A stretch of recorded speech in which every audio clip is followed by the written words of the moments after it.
নামাজ শেষ করে আসলাম, এখন এখানে একটু কিছুক্ষণ রেস্ট নেব। খেয়াল করছি একটা সামান্য রাস্তার পাশে ছোট্ট একটা পার্ক আছে, দেখেন এখানে আশপাশে পিছনেও। তো সেখানে রেস্ট করতে যাই, আমার এক দেশি ভাইয়ের সাথে দেখা হলো।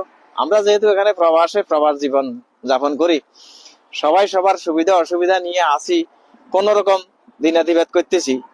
আল্লাহ মালুম, আল্লাহ সহায়, আর আপনারা সবাই সহযোগিতা করবেন এবং ভালোবাসা দিবেন, এটা আর কি। তো সেই হিসাবে ভাইয়ের সাথে দেখা হলো, ভাইয়ের নাম পরিচয় দিবেন এবং বলবেন। ওনার সাথে একটু সাক্ষাৎকার নিতেছি, বলেন আপনি। সালাম আলাইকুম। জি, আপনার নাম পরিচয় দেন এবং বর্তমানে যে কাতারে আছেন কি অবস্থা, কি আছেন, কি পরিস্থিতি, আর ভালো মন্দ কি, সবকিছুর উপরে একটু সামান্য। আমার নাম মেহেদী হাসান সাগর, আমার বাড়ি ময়মনসিংহ ফুলবাড়িয়া। কাতারের পরিস্থিতি বেশি একটা ভালোও না, আবার বেশি একটা খারাপও না। যারা ভালো আছে তারা ভালোই আছে, কিন্তু ফ্রি ভিসার লোকেরা খুবই ঝামেলায় আছে, কাজ কামের অবস্থা নাই। এর কারণে বিভিন্ন কাজ কাম বন্ধ হয়ে গেছে। এখন দেখা যাক কি হবে ভবিষ্যতে। কাতার খুব ভালো কান্ট্রি, কিন্তু কাতারে বেকারত্ব অনেক বেশি, বিশেষ করে ফ্রি ভিসাতে কাতারে আসাটা ঠিক না। যারা দালালের মাধ্যমে কাতারে ফ্রি ভিসায় আসবেন তাদের তো অবস্থা খারাপ, কিন্তু কাতার খুব ভালো কান্ট্রি। ইনশাল্লাহ দেখা যাক, ভালো হয়ে যাবে। কাতার সরকার খুবই ভালো একটা পরিকল্পনা নিচ্ছে, শান্ত শিষ্ট ভাবে সবাই বসবাস করে কাতারে। আলহামদুলিল্লাহ পরিবেশ ঠিক হয়ে যাবে। দেখ, আলহামদুলিল্লাহ, আপনার কথা অনুযায়ী মোটামুটি আলহামদুলিল্লাহ আমরা আশা করতে পারি, ঠিক আছে, হয়তো পরিবেশ পরিস্থিতি ঠিক হয়ে যাবে। তবে তারপরে একটা কথা থেকে যায়, মনে করেন আমাদের দেশেও কিছু ক্যাটাগরি আছে, কেউ কম বেতনে চাকরি করে, কেউ বেশি বেতনে চাকরি করে, কেউ ভালো আছে, কেউ মন্দ আছে, কেউ কিছু মন্দের ভালো আছে। এদিক সবকিছু মিলাই এখানে মরুভূমি দেশেও সেই একই অবস্থা, একই পরিস্থিতি। না, আমি আলহামদুলিল্লাহ খুব ভালোই আছি, সমস্যা নাই আমার। আমি এক কম্পিউটারে ফটোস্টপে কাজ করি, ফটোগ্রাফার। হ্যাঁ, আমরা অবস্থা আলহামদুলিল্লাহ ভালোই আছে, কিন্তু কিছু কিছু মানুষ অনেক খারাপ অবস্থায় আছে, যারা নতুন আসছে কাতারে।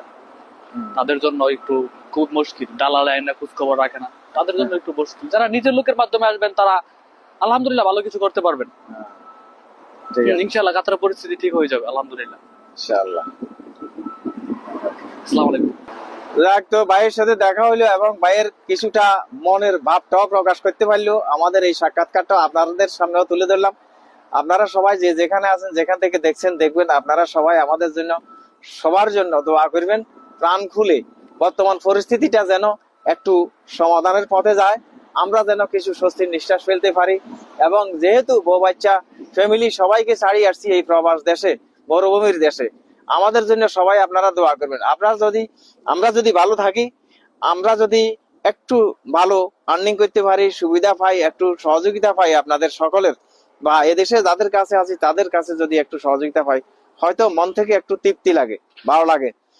ভাইকে সাপোর্ট করবেন, সবাই ভাইকে সাপোর্ট করবেন। ভাই অনেক ভালো মানুষ, কাতার সম্বন্ধে অনেক ভালো কিছু তুলে ধরে। ভাইয়ের সাথে সবাই সাপোর্ট করবেন ভাইকে। ভাই কাতারের ভালো মন্দ দিক বিবেচনা করে, অনেক কিছু বিবেচনা করে ভালো কিছু তুলে ধরে, যা বর্তমানের বাস্তবতার পরিপ্রেক্ষে ভাই সবকিছু তুলে ধরে।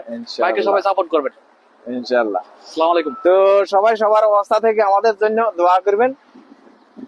আমাদের সবাইকে যেন আল্লাহ ভালো রাখে, সুস্থ রাখে। ভবিষ্যতে যেন কমপক্ষে অন্তত এই মিডল ইস্ট সহ পুরা দুনিয়াটাই যেন আল্লাহ শান্তি করে দেন। সবার জন্য দোয়া করি, সবাইকে যেন আল্লাহ সেই তৌফিক দান করেন। সবাই সবার অবস্থা থেকে প্রাণ খুলি দোয়া করি। তো সবাই ভালো থাকবেন, সুস্থ থাকবেন। ফি আমানিল্লাহ। আল্লাহ হাফেজ।